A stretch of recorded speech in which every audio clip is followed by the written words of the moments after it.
Hey guys, কেমন আছো সবাই? আশা করি সবাই ভালো আছো। আমিও ভালো আছি। তো আজ সকাল সকাল ডিউটি থেকে এসে তো ডিনারটা বানিয়েছিলাম।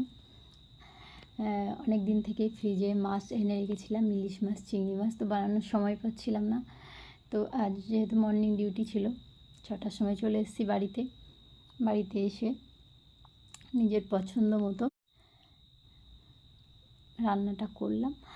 আর ছিল ভেন্ডি সিদ্ধ ছিল, আর ছিল বেগুন ভাজা, আর ছিল ইলিশ মাছ, চিংড়ি মাছ। সবগুলো আমার খুব ফেভারিট।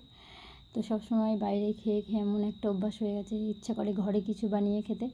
তো যখনই আমি সময় পাই তো ঘরে একটু খাবার বানিয়ে নিই। আর সত্যি কথা বলতে এত ভালো লাগে না, তখন একদম অন্যরকম ফিলিংস। পেট ভরে খাই সেদিন, কারণ বাড়ির খাবার টেস্টটা সবসময় একটু অন্যরকম হয়। তো যাই হোক, আমি তো ডিনার করে ফেললাম। তো সবাই ভালো থাকবে, আর আমার ভিডিওগুলো ভালো লাগলে প্লিজ সবাই আমাকে সাপোর্ট করো। আমার চ্যানেলটাকে সাবস্ক্রাইব করে দিও, লাইক কমেন্ট শেয়ার করো। বাই, দেখা হবে তোমাদের সঙ্গে আবার নেক্সট ভিডিওতে। টাটা।